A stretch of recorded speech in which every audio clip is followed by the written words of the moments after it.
What is up, Cobra Kai Nation? Welcome back to the channel. We have a very special guest who has not appeared yet on Cobra Kai Nation, and he finally has, Mr. Sean Kanan himself, Mike fucking Barnes. What's going on, Mike? What's going on, Sean? How you doing? So much. It's a real pleasure and an honor to be here with you. It's amazing. There are so many fans of Cobra Kai in the UK. Some of the best fans that we have are from the UK. So I'm really happy to be doing this show. I appreciate that, Sean. Yeah, I totally agree. I think the fandom here is insane, and I don't think people around the world see that enough. But, you know, I think it's just the impact of Cobra Kai and the Karate Kid, right? How that's just had such a massive impact on pop culture and just on a global scale. And you know, the character of Mike Barnes, I mean, your character returning in season 5, but people were waiting for so long to finally see you. And to finally see you return in season 5, and then now you're back in season 6 in a really cool way. And in a way, I was hoping to see you more involved as a sensei. How did it feel, first of all, just returning back in the fold as Mike Barnes and all that, you know, fan love and the traction you got from returning? Wow. I mean, you know, it was pretty incredible because it was the 5th season, so it was getting a little late in the game. I was like, come on, guys, you know, put me in the game. And when they finally did, it was terrific. You know, in a sense, it was better that I got to join Cobra Kai once it was on Netflix as opposed to YouTube Red, because by the time it hit Netflix, it had become this worldwide sensation. So that was really special. And then to be asked to come back for season 6 was wonderful. You know, I've always said, who better to train these kids in preparation for the Sekai Taikai than Mike Barnes, who is a 10th degree black belt national champion. And, you know, it was a lot of fun. It really was. And I loved wearing that badass red gi, you know, yeah, a red gi over a sea of white gis. It really stood out. it was definitely one of the coolest gis. And a big shout out to Frank Helmer, the costume designer. He does such a great job making the gis, right? Frank crushed it with that. Right, and I was telling him I absolutely loved the parallel to, you know, the Eagle Fang gi in a sense, because I know Mike and Johnny get compared a lot. Mm-hmm. And, you know, there's a similarity in that design. And I like the way Frank flipped the colors, but also it felt very distinct for Mike. So let's jump straight into it. Season 6, you know, Sensei Barnes, he, like you were saying, he had this preparation for the students that would really help them with this tournament. And, you know, I love the way they brought your character back in knowing about the Sekai Taikai. And like you said, he's a national champ. He's going to know about these other tournaments out there. And I always theorized that they would bring you back for this reason. And I was like, please bring Mike back in this fashion. You and me both. Yeah, I'm sure you were as well. Like, I'm just so glad I did that. But just to being a sensei in the show, you know, you've got the wide range of senseis, you know, Daniel and Johnny, Chosen, and obviously with Cobra Kai, it was Kreese and Silver. How did it feel to play a sensei for the kids? Because that was a very different role for your character. So the way that I approached it was I looked at accepting coming on board as a sensei as something that I was able to do, that Mike Barnes was able to do to further his what is the word I'm looking for? Not absolution, but redemption with Daniel. You know, because I don't imagine that Mike Barnes accepted any money for this. I think he really did it because the cocky part of Mike Barnes is like, well, of course, who else is better than me to do this? But I also think it's a way for him to continue to make amends to Daniel and say, you know, I want to make sure that your students don't take the path that I took as a young kid. It cost me my opportunity to fight in the Sekai Taikai. And, you know, I asked when I was on set if I could add the line that I said, you know, I think the scripted line was, I blew my chance, you know, and I look over at Daniel, and then I added the line, I'm here to make sure that you don't make the same mistake. because I thought it really gave Barnes a reason for being there. You know, that if he's invested in, hey, listen, I might not have always been the best guy, but I'm going to make damn sure that these kids don't make the same mistake that I did, and it screws their lives up. And in doing that, it gives him a strong why. It gives him a strong sense of purpose while he's doing that. And you talked about the different senseis. I think each one brings something unique to the stew, so to speak. I mean, Daniel brings the balance of Miyagi-Do, and Chosen, who also brings that, but he brings it with some of the arcane knowledge of what Miyagi-Do has, that is really some of the more formidable and less known fighting techniques that even Daniel didn't know. You know, Johnny is a lot like Barnes in the sense that they're both sort of out of the box, shoot from the hip. Yeah. And I think that's one of the reasons why, even though there's tension between Johnny and Barnes, I think they like and respect each other. You know, I think that it's sort of, two rams at the top of the mountain that are going to buck horns. But I definitely think that Barnes likes Johnny, and I think Johnny likes Barnes. He even says it sometimes during the show. Johnny says, "I like this guy." When Mike's yeah. I love that. I still love in season 5 when he goes, "The bad boy's right." Yeah, that was pretty cool. But I think the one thing that nobody can compete with Mike Barnes is just his base aggressiveness. He's got a level of aggressiveness and can tap into. He has the ability to inflict psychological damage on his opponents, to a certain extent, sometimes to his downfall.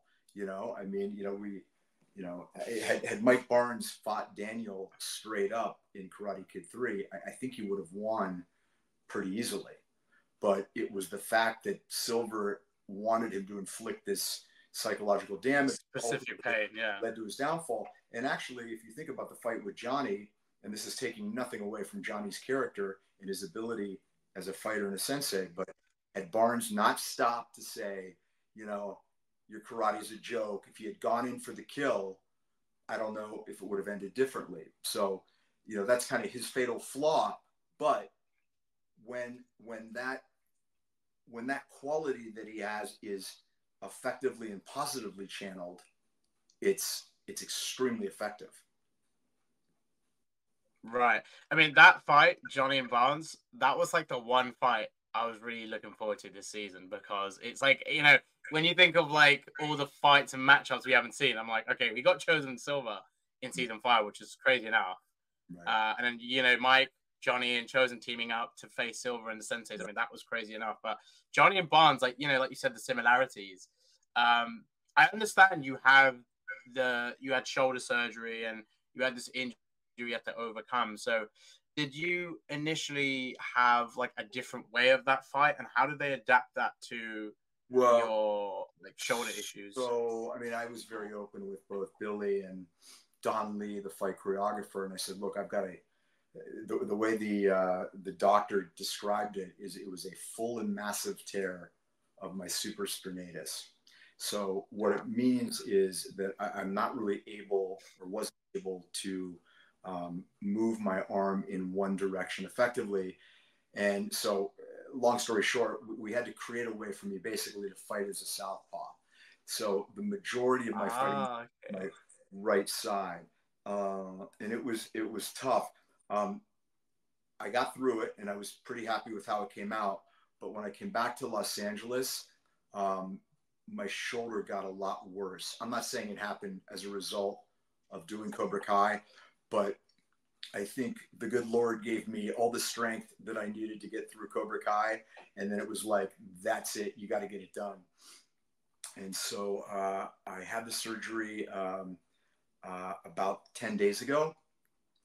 And the doctor said he thinks it's a home run. We'll see.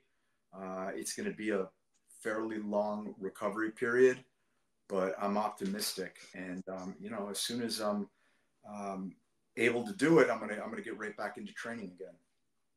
for sure. I mean, that martial arts never leaves you, right? And also, I gotta say a shout out to that poster you got there for Green Hornet, because I don't think a Oh lot of yeah, yeah, people yeah. That's Green Hornet. realized Brucey was in that, dude. There's my poster from Mark. Oh, dude, Let's Be that is Water. awesome. And Yeah, shout out. I'll tell you a little secret. That poster right there is going to be getting moved because as we speak, that red gi is getting framed. Ah, that's awesome. It's going right back there. Yeah. So dude, shout out to Frank Helmer for you know, I mean, it's going to be such an iconic piece. I was like, can I please have the red gi? And he was like, yeah, you can have it. And I was like, that's amazing. So I'm doing a whole big frame diorama piece of it. It's going to look spectacular. Oh, that is dope. There's one thing I've always wondered with Barnes is like, you know, with his past, him being Christ's bad boy, I've always seen that potential of seeing maybe not just a few flashbacks, but a mini spin-off on how he became Christ's bad boy. I mean, I'm sure you've always thought of that idea yourself because there's a lot of exploration there for Barnes. I think so too. I mean, you know, we never really found out why Barnes came down to Los Angeles to accept Terry Silver's offer. I mean, you know, in my head, as an actor, you're always trying to create a backstory. And so in my head, he was doing it because his mother needed an operation and he wasn't going to let anything stand in the way of him getting that money to save his mother. You know, I don't know what Robert Mark Kamen and everyone else was thinking, or if they even had something in mind about a backstory. But, you know, as an actor, you're always trying to create what is the reason, the driving reason why this character is this way. And if you think about it, Barnes really didn't hate Daniel either. I mean, it really was business for him, you know? So right. I think he made that clear as well. Yeah, I think there's a lot of material there. Okay, so this is a fun one. With the Sekai Taikai, you've seen the team. You've seen like there's 6 students you can take and 2 senseis. I want you to give me your Sekai Taikai dream team, and you can pick yourself from, you know, the original Karate Kid films. You know, it does extend to that as well, so you can pick younger versions of, you know, Johnny and Daniel and so forth, or the characters of Cobra Kai. But who would be your team?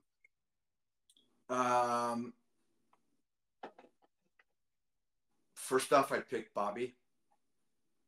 Absolute badass. Shout out to Ron Thomas. I'd pick Ron Thomas. I'd pick Bobby. I would for sure pick Johnny. I would pick Daniel for sure. I would probably pick Vidal, Daryl Vidal. Ooh. Okay. That's 4. That's another good choice. I would pick Hawk. And that would be a crazy team. And then I would tell Miguel and Robbie they had to fight it out and I'd take one. Too hard to choice. Oh, dude, that would be hilarious on the Okinawan sparring deck as well. But Barnes, I mean, that'd be a pretty good team. Oh, and I mean, obviously, if I could get Chosen in there too, I mean, forget it. You know, Chosen's, you know, it's fantastic. I'm sorry, but that team is absolutely destroying the Sekai Taikai. They're winning that. So I've always wondered, I mean, and maybe you've already said this before, but like as yourself, Sean Kanan, if you were to take up karate out of all the dojos in the show, which dojo would you go? And if you want to be specific on the iterations of the different Cobra Kai dojos, which one would you go for? Well, I mean, you know, what I trained in was actually very close to Miyagi-Do. I trained in, I originally Shotokan, which is Japanese, but then I trained in Genbu Kai. And Genbu Kai was the martial art of Sensei Fumio Demura. And Demura Sensei was Pat Morita's stunt double in all the Karate Kid. Double, yeah. So, you know, they've obviously made a film about Sensei Demura called The Real Miyagi. So in a lot of ways, you know, my roots and my heart of martial arts comes from what Mr. Miyagi taught Daniel and what Daniel is now teaching the kids. I have a very healthy respect for Korean martial arts, you know, Tang Soo Do, and which is what I believe Cobra Kai is predicated on. Before going down to Atlanta for season 6, I started training privately in Taekwondo because I'd never trained in Korean martial arts, and I wanted to really try and you know, tune up my kicking game, and Yeah. it proved to be a good thing that I did that. So from a philosophy point of view, I would say Miyagi-Do. But from a fighting point of view, I would have to say Miyagi-Do, but also Cobra Kai. You know, it's Also funny. a good mix. It's funny. I was talking to somebody about my books, my book, Way the Cobra. And they said, Yeah. how would strike first, strike hard, no mercy apply with the philosophy of your book? I thought about it for a second, and I said, I could absolutely apply it. I could apply it to myself, meaning strike first, meaning take the initiative, take action. Strike hard, meaning give 100%. No mercy doesn't mean no mercy to another person. It means no mercy to yourself to become a better version today of who you were yesterday. And I said, when you apply the edict of Cobra Kai, but you do it in a positive sort of white light way, other than sort of the dark way, there is some incredibly powerful and good philosophy that goes with it. I just think that it was bastardized, that it was, you know, it was kind of like, it's kind of like the Force, you know, it's like the dark side. Yeah. You know, there are I'm going to let my inner geek out, but there are practitioners of the dark side. I think his name is Darth Plagueis, and he is that Plagueis? Plagueis, is that what you said? Plagueis? Okay. I think it's Plagueis, yeah. And I know you're talking about that, yeah. If I'm not mistaken, he is a practitioner of the dark side, but he is not evil. And so all dark and light are, you know, just two different expressions of one thing, which is light, dark, light. Hot and cold are not opposites. They're two expressions of heat, polar expressions of heat. So my point is, I don't think that Cobra Kai is intrinsically bad and evil. I think it's in how it was being taught. But if you were to teach it through the prism of somebody that is ethical and empathetic and kind and all the best aspects of somebody who studies martial arts, it would have tremendous power and tremendous value, and would not run contrary to Miyagi-Do. That's a really great answer. Mike, I love getting deep about life. That is the mic drop. Sean, thank you for coming on, man. It's been nice to talk to you. My pleasure, brother. So good to see you. Yeah, I just want to, you know, as the whole Cobra Kai thing is, I hate to say coming to an end, but you know, this is the last season. I want to thank you so much for being, you know, one of the most stalwart supporters of the show, and you know, so much of our success is predicated on people like you that love the show and have supported it and supported us. From the bottom of my heart, I want to thank you. I want to thank all the amazing people in the UK, and I'd like to send you the flyer for the event that I'm doing when I come to the UK. Second, I'd love to see everybody there, and you know, my most humble and sincere thank you to everybody. I love the UK, and I love all of our fans there.